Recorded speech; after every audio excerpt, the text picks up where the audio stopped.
Adventure 5 of The Return of Sherlock Holmes by Sir Arthur Conan Doyle. Adventure 5. The Adventure of the Priory School. Part 1. We've had some dramatic entrances and exits upon our small stage at Baker Street, but I cannot recollect anything more sudden and startling than the first appearance of Thornycroft Huxtable, M.A., Ph.D., etc. His card, which seemed too small to carry the weight of his academic distinctions, preceded him by a few seconds, and then he entered himself, so large, so pompous, and so dignified that he was the very embodiment of self-possession and solidity. And yet his first action, when the door had closed behind him, was to stagger against the table, whence he slipped down upon the floor, and there was that majestic figure prostrate and insensible upon our bearskin hearth-rug. We had sprung to our feet, and for a few moments we stared in silent amazement at this ponderous piece of wreckage which told of some sudden and fatal storm far out on the ocean of life. Then Holmes hurried with a cushion for his head, and I with brandy for his lips. The heavy white face was seamed with lines of trouble. The hanging pouches under the closed eyes were leaden in colour. The loose mouth drooped dolorously at the corners. The rolling chins were unshaven. Collar and shirt bore the grime of a long journey, and the hair bristled unkempt from the well-shaped head. It was a sorely stricken man who lay before us. "What is it, Watson?" asked Holmes. "Absolute exhaustion. Possibly mere hunger and fatigue," said I, with my finger on the thready pulse, where the stream of life trickled thin and small. "Return ticket from Mackleton in the north of England," said Holmes, drawing it from the watch pocket. "It is not 12 o'clock yet. He has certainly been an early starter." The puckered eyelids had begun to quiver, and now a pair of vacant grey eyes looked up at us. An instant later the man had scrambled onto his feet, his face crimson with shame. "Forgive this weakness, Mr. Holmes. I have been a little overwrought. Thank you. If I might have a glass of milk and a biscuit, I have no doubt that I should be better. I came personally, Mr. Holmes, in order to ensure that you would return with me.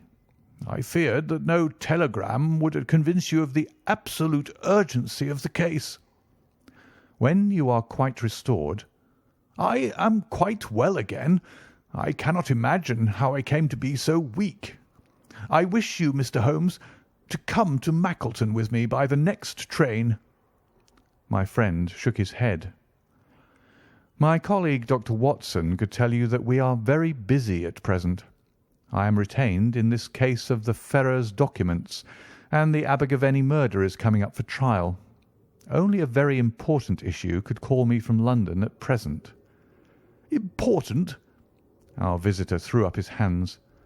"Have you heard nothing of the abduction of the only son of the Duke of Holdernesse?" "What, the late Cabinet Minister?" "Exactly. We had tried to keep it out of the papers, but there was some rumour in the Globe last night. I thought it might have reached your ears." Holmes shot out his long, thin arm and picked out volume H in his encyclopaedia of reference. "Holdernesse, 6th Duke, K.G., P.C. Half the alphabet. Baron Beverley, Earl of Carston. Dear me, what a list. Lord Lieutenant of Hallamshire since 1900. Married Edith, daughter of Sir Charles Appledore, 1888. Heir and only child, Lord Saltire. Owns about 250,000 acres. Minerals in Lancashire and Wales. Address: Carlton House Terrace, Holdernesse Hall, Hallamshire. Carston Castle, Bangor, Wales. Lord of the Admiralty, 1872. Chief Secretary of State for— Well, this man is certainly one of the greatest subjects of the Crown." "The greatest and perhaps the wealthiest. I am aware, Mr. Holmes, that you take a very high line in professional matters, and that you are prepared to work for the work's sake. I may tell you, however, that his Grace has already intimated that a cheque for £5,000 will be handed over to the person who can tell him where his son is, and another 1,000 to him who can name the man or men who have taken him." "It is a princely offer," said Holmes. "Watson, I think that we shall accompany Dr. Huxtable back to the north of England. And now, Dr. Huxtable, when you have consumed that milk, you will kindly tell me what has happened, when it happened, how it happened, and finally what Dr. Thornycroft Huxtable of the Priory School near Mackleton has to do with the matter, and why he comes 3 days after an event, the state of your chin gives the date, to ask for my humble services." Our visitor had consumed his milk and biscuits. The light had come back to his eyes and the colour to his cheeks as he set himself with great vigour and lucidity to explain the situation. "I must inform you, gentlemen, that the Priory is a preparatory school of which I am the founder and principal. Huxtable's sidelights on Horace may possibly recall my name to your memories. The Priory is, without exception, the best and most select preparatory school in England. Lord Leverstoke, the Earl of Blackwater, Sir Cathcart Soames, they all have entrusted their sons to me, but I felt that my school had reached its zenith when weeks ago the Duke of Holdernesse sent Mr. James Wilder, his secretary, with intimation that young Lord Saltire, 10 years old, his only son and heir, was about to be committed to my charge. Little did I think that this would be the prelude to the most crushing misfortune of my life. On May 1st the boy arrived, that being the beginning of the summer term. He was a charming youth, and he soon fell into our ways.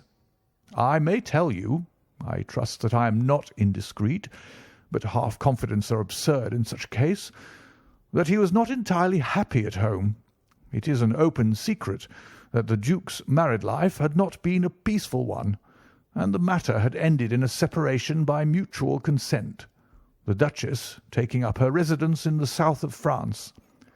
This had occurred very shortly before, and the boy's sympathies are known to have been strongly with his mother.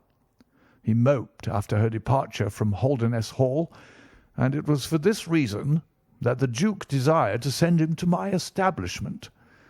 In a fortnight the boy was quite at home with us, and was apparently absolutely happy.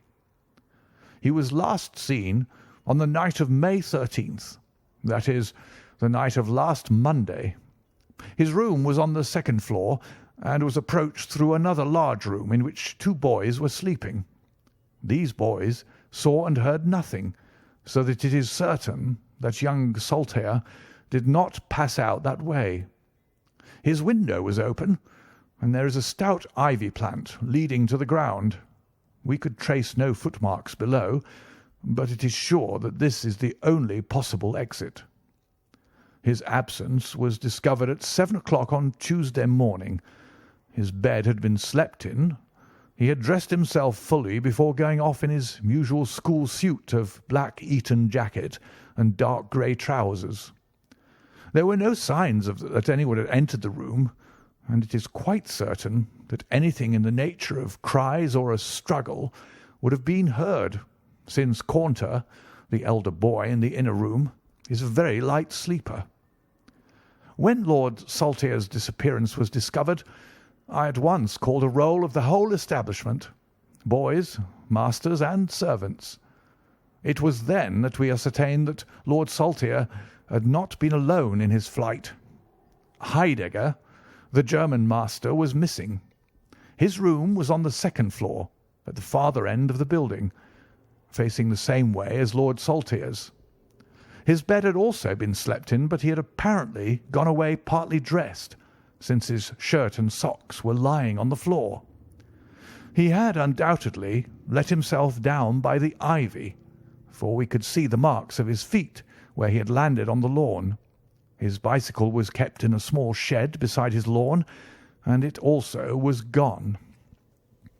He had been with me for 2 years, and came with the best references, but he was a silent, morose man, not very popular either with masters or boys. No trace could be found of the fugitives, and now, on Thursday morning, We are as ignorant as we were on Tuesday. Inquiry was, of course, made at once at Holderness Hall, which is only a few miles away, and we imagined that in some sudden attack of homesickness he had gone back to his father, but nothing had been heard of him. The Duke is greatly agitated, and as to me, you have seen yourselves the state of nervous prostration to which the suspense and the responsibility have reduced me. Mr. Holmes, if ever you put forward your full powers, I implore you to do so now, for never in your life could you have a case which is more worthy of them." Sherlock Holmes had listened with the utmost intentness to the statement of the unhappy schoolmaster. His drawn brows and the deep furrow between them showed that he needed no exhortation to concentrate all his attention upon a problem which, apart from the tremendous interests involved, must appeal so directly to his love of the complex and the unusual. He now drew out his notebook and jotted down one or two memoranda. "You have been very remiss in not coming to me sooner," said he severely. "You start me on my investigation with a very serious handicap. It is conceivable, for example, that this ivy and this lawn would have yielded nothing to an expert observer." "I am not to blame, Mr. Holmes. His Grace was extremely desirous to avoid all public scandal. He was afraid of his family unhappiness being dragged before the world. He has a deep horror of anything of the kind." "But there has been some official investigation?" "Yes, sir, and it has proved most disappointing. An apparent clue was at once obtained, since a boy and a young man were reported to have been seen leaving a neighbouring station by an early train. Only last night we had news that the couple had been hunted down in Liverpool, and they proved to have no connection whatever with the matter in hand.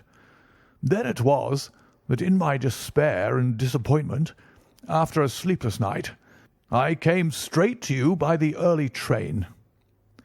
"I suppose the local investigation was relaxed while this false clue was being followed up?"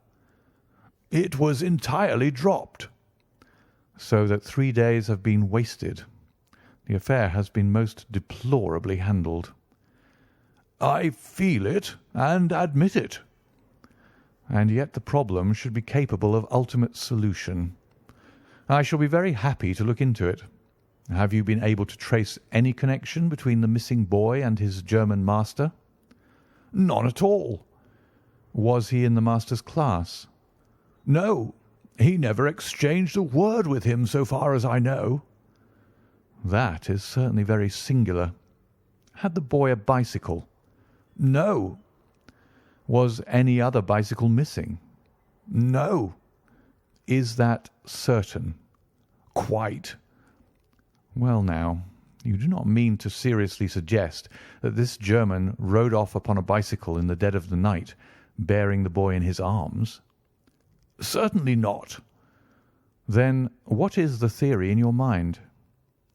"The bicycle may have been a blind. It may have been hidden somewhere and the pair gone off on foot." "Quite so.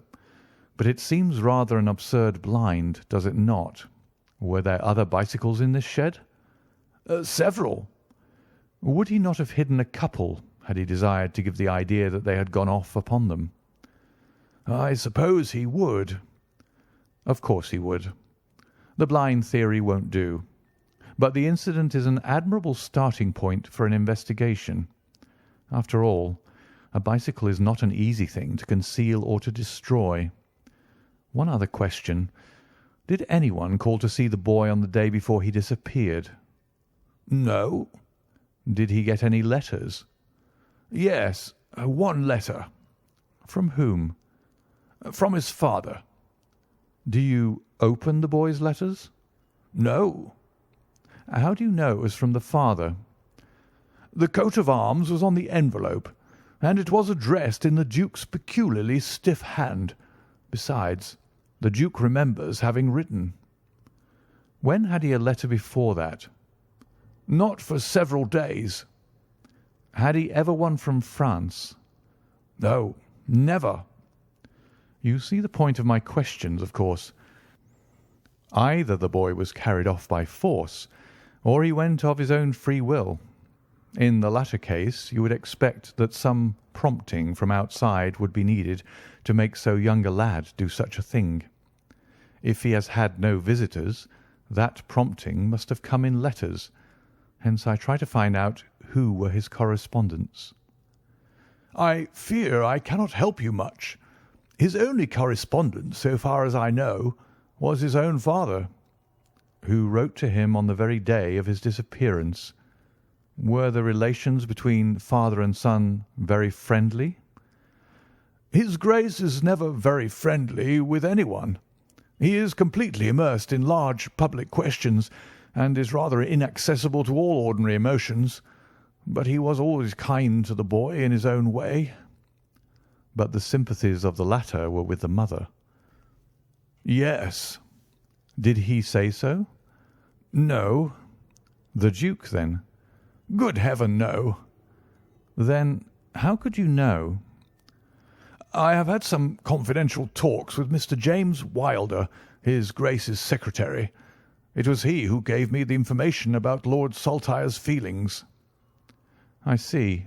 By the way, that last letter of the Duke's, was it found in the boy's room after he was gone? No, he had taken it with him. I think, Mr. Holmes, it is time that we were leaving for Euston. I will order a four-wheeler. In a quarter of an hour we shall be at your service.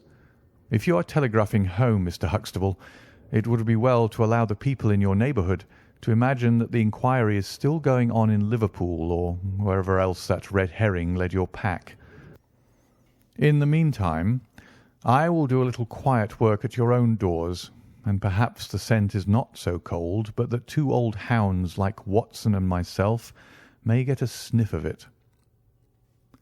That evening found us in the cold, bracing atmosphere of the Peak country, in which Dr. Huxtable's famous school is situated. It was already dark when we reached it. A card was lying on the hall table, and the butler whispered something to his master, who turned to us with agitation in every heavy feature. "The Duke is here," said he. "The Duke and Mr. Wilder are in the study. Come, gentlemen, and I will introduce you." I was, of course, familiar with the pictures of the famous statesman, but the man himself was very different from his representation. He was a tall and stately person, scrupulously dressed, with a drawn, thin face, and a nose which was grotesquely curved and long. His complexion was of a dead pallor, which was more startling by contrast with a long, dwindling beard of vivid red, which flowed down over his white waistcoat, with his watch-chain gleaming through its fringe. Such was the stately presence who looked stonily at us from the centre of Dr. Huxtable's hearth-rug. Beside him stood a very young man, whom I understood to be Wilder, the private secretary. He was small, nervous, alert, with intelligent light blue eyes and mobile features. It was he who at once, in an incisive and positive tone, opened the conversation. "I called this morning, Dr. Huxtable, too late to prevent you from starting to London. I learned that your object was to invite Mr. Sherlock Holmes to undertake the conduct of this case. His Grace is surprised, Dr. Huxtable, that you should have taken such a step without consulting him." "When I learned that the police had failed—" "His Grace is by no means convinced that the police have failed." "But surely Mr. Wilder—" "You are well aware, Dr. Huxtable, that his Grace is particularly anxious to avoid all public scandal. He prefers to take as few people as possible into his confidence." "The matter can be easily remedied," said the browbeaten doctor. "Mr. Sherlock Holmes can return to London by the morning train." "Hardly that, Doctor, hardly that," said Holmes in his blandest voice. "This northern air is invigorating and pleasant. So I propose to spend a few days upon your moors, and to occupy my mind as best I may. Whether I have the shelter of your roof or the village inn is, of course, for you to decide." I could see that the unfortunate doctor was in the last stage of indecision, from which he was rescued by the deep, sonorous voice of the red-bearded Duke, which boomed out like a dinner gong. "I agree with Mr. Wilder, Dr. Huxtable, that you have done wisely to consult me. But since Mr. Holmes has already been taken into your confidence, it would indeed be absurd that we should not avail ourselves of his services. Far from going to the inn, Mr. Holmes, I should be pleased if you would come and stay with me at Holderness Hall." "I thank your Grace. For the purposes of my investigation, I think that it would be wiser for me to remain at the scene of the mystery." "Just as you like, Mr. Holmes. Any information which Mr. Wilder or I can give you is, of course, at your disposal." "It will probably be necessary for me to see you at the Hall," said Holmes. "I would only ask you now, sir, whether you have formed any explanation in your own mind as to the mysterious disappearance of your son." "No, sir, I have not." "Excuse me if I allude to that which is painful to you, but I have no alternative. Do you think that the Duchess had anything to do with the matter?" The great minister showed perceptible hesitation. "I do not think so," he said at last. "The other most obvious explanation is that the child has been kidnapped for the purpose of levying ransom. You have not had any demand of the sort?" "No, sir." "One more question, your Grace. I understand that you wrote to your son upon the day when this incident occurred." "No, I wrote upon the day before." "Exactly. But he received it on that day?" "Yes." "Was there anything in your letter which might have unbalanced him or induced him to take such a step?" "No, sir, certainly not." "Did you post that letter yourself?" The nobleman's reply was interrupted by his secretary, who broke in with some heat. "His Grace is not in the habit of posting letters himself," said he. "This letter was laid with others upon the study table, and I myself put them in the post-bag."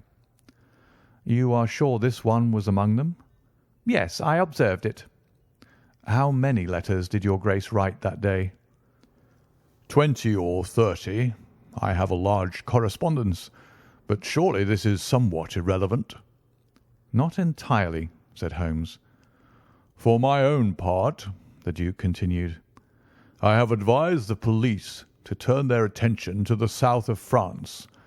I have already said that I do not believe that the Duchess would encourage so monstrous an action, but the lad had the most wrong-headed opinions, and it is possible that he may have fled to her, aided and abetted by this German. I think, Dr. Huxtable, that we will now return to the Hall." I could see that there were other questions which Holmes would have wished to put, but the nobleman's abrupt manner showed that the interview was at an end.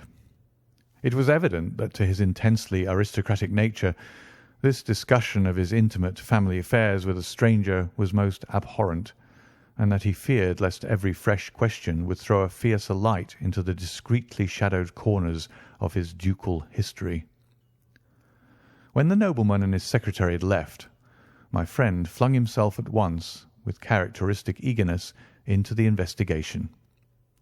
The boy's chamber was carefully examined, and yielded nothing save the absolute conviction that it was only through the window that he could have escaped.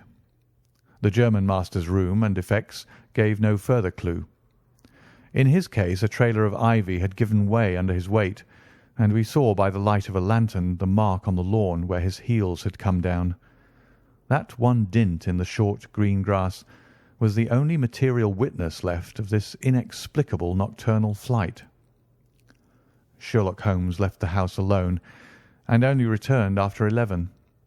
He had obtained a large ordnance map of the neighbourhood, and this he brought into my room, where he laid it out on the bed, and having balanced a lamp in the middle of it, he began to smoke over it, and occasionally to point out objects of interest with the reeking amber of his pipe.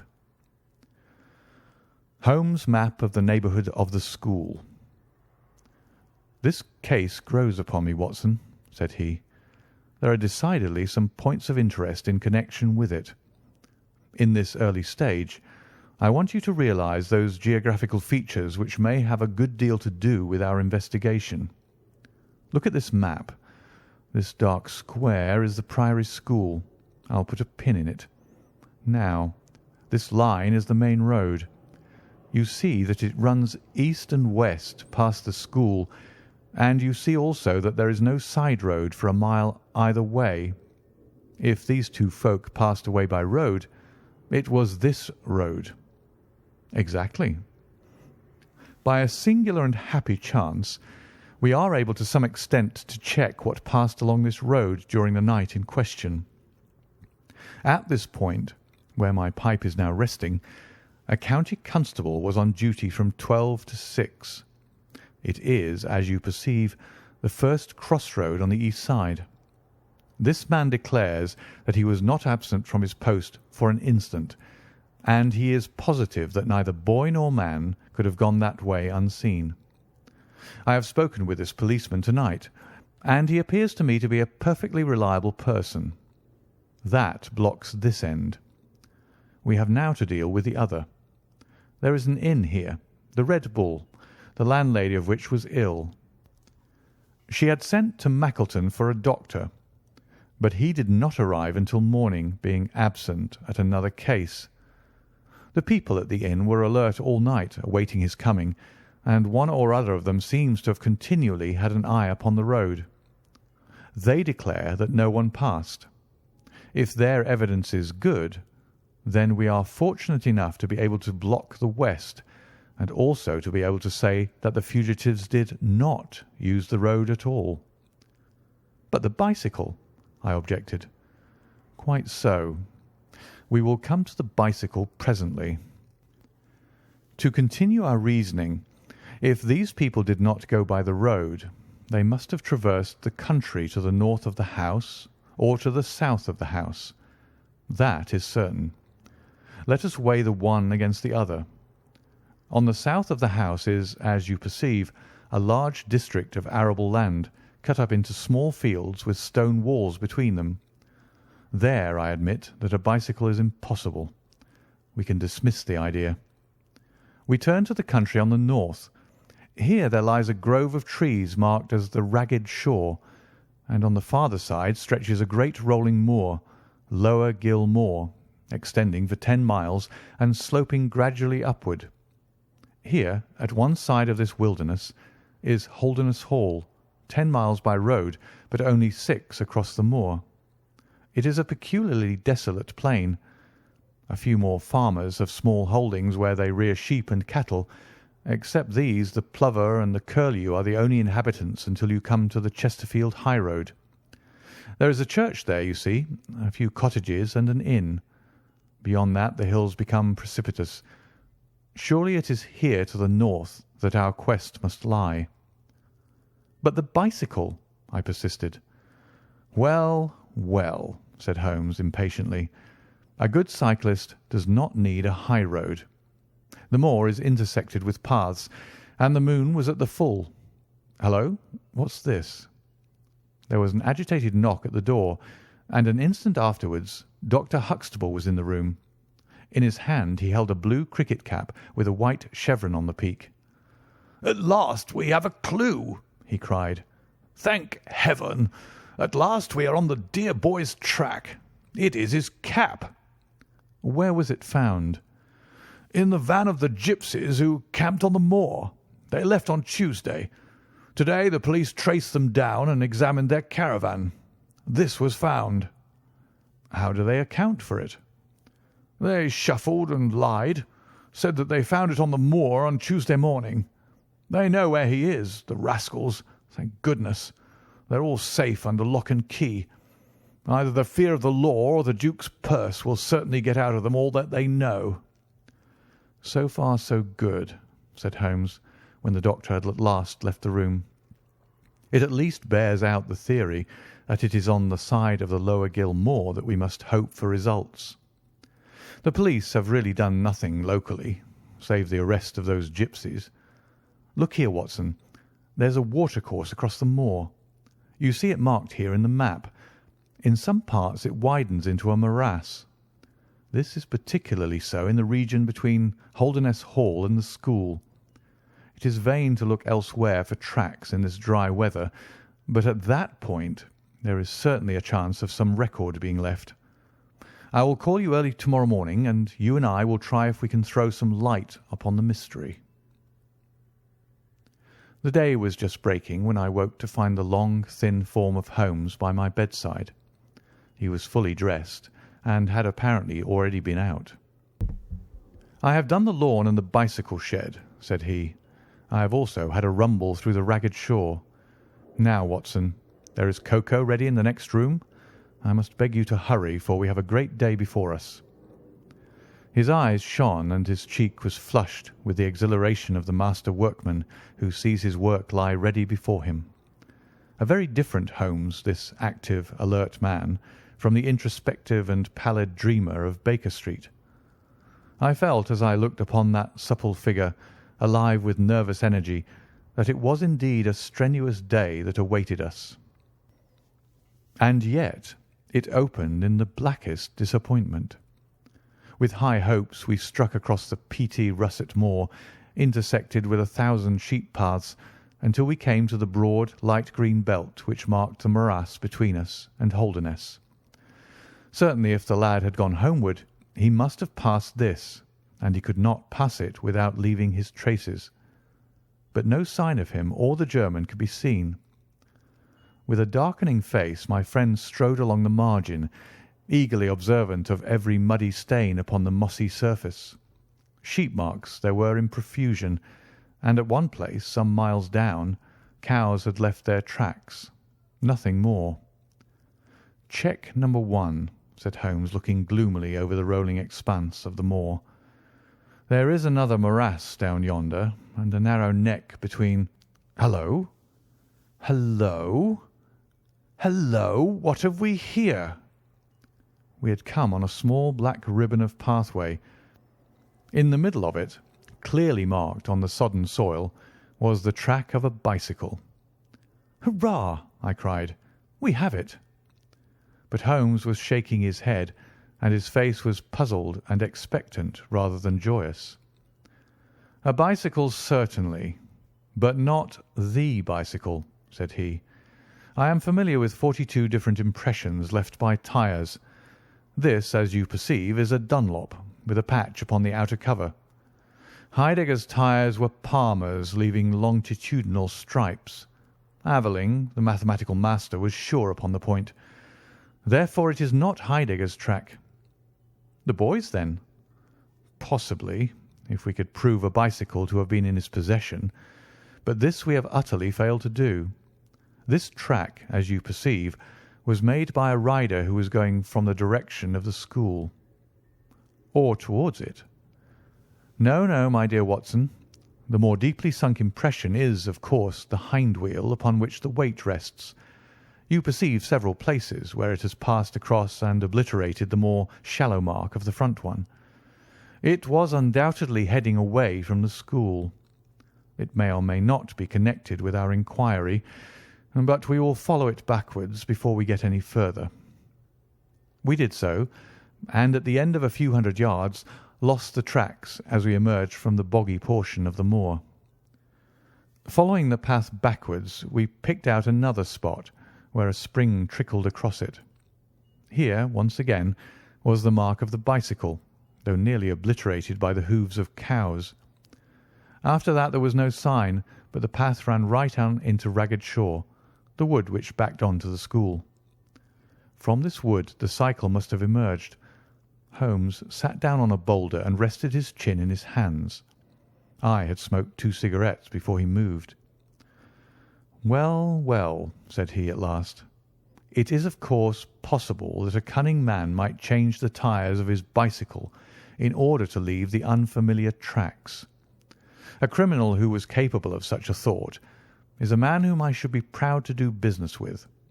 We will leave this question undecided and hark back to our morass again, for we have left a good deal unexplored." We continued our systematic survey of the edge of the sodden portion of the moor, and soon our perseverance was gloriously rewarded. right across the lower part of the bog, lay a miry path. Holmes gave a cry of delight as he approached it. An impression like a fine bundle of telegraph wires ran down the centre of it. It was the Palmer tyres. "Here is Herr Heidegger, sure enough," cried Holmes exultantly. "My reasoning seems to have been pretty sound, Watson." "I congratulate you." "But we have a long way still to go. Kindly walk clear of the path. Now, let us follow the trail. I fear that it will not lead very far." We found, however, as we advanced, that this portion of the moor is intersected with soft patches, and though we frequently lost sight of the track, we always succeeded in picking it up once more. "Do you observe," said Holmes, "that the rider is now undoubtedly forcing the pace? There can be no doubt of it. Look at this impression, where you get both tyres clear. The one is as deep as the other. That can only mean that the rider is throwing his weight onto the handlebar, as a man does when he is sprinting. By Jove, he's had a fall." There was a broad irregular smudge covering some yards of the track. Then there were a few footmarks, and the tyre reappeared once more. "A side slip," I suggested. Holmes held up a crumpled branch of flowering gorse. To my horror, I perceived that the yellow blossoms were all dabbed with crimson. On the path, too, and among the heather, were dark stains of clotted blood. "Bad," said Holmes. "Bad. Stand clear, Watson. Not an unnecessary footstep. What do I read here? He fell wounded. He stood up. He remounted. He proceeded. But there is no other track. Cattle on this side path. He was surely not gored by a bull. Impossible. But I see no traces of anyone else. We must push on, Watson. Surely with Staines as well as the track to guide us, he cannot escape us now." Our search was not a very long one. The tracks of the tyre began to curve fantastically upon the wet and shining path. Suddenly, as I looked ahead, the gleam of metal caught my eye from amid the thick gorse bushes. Out of them we dragged a bicycle, Palmer tyred, one pedal bent, and the whole front of it horribly smeared and slobbered with blood. On the other side of the bushes a shoe was projecting. We ran round, and there lay the unfortunate rider. He was a tall man, full-bearded, with spectacles, one glass of which had been knocked out. The cause of his death was a frightful blow upon the head, which had crushed in part of his skull. That he could have gone on after receiving such an injury said much for the vitality and courage of the man. He wore shoes but no socks, and his open coat disclosed a nightshirt beneath it. It was undoubtedly the German master. Holmes turned the body over reverently and examined it with great attention. He then sat in deep thought for a time, and I could see by his ruffled brow that this grim discovery had not, in his opinion, advanced us much in our inquiry. "It is a little difficult to know what to do, Watson," said he at last. "My own inclinations are to push this inquiry on, for we have already lost so much time that we cannot afford to waste another hour. On the other hand, we are bound to inform the police of the discovery, and to see that this poor fellow's body is looked after. I could take a note back, but I need your company and assistance. Wait a bit. There is a fellow cutting peat up yonder. Bring him over here, and he will guide the police." End of Part 1 of The Adventure of the Priory School.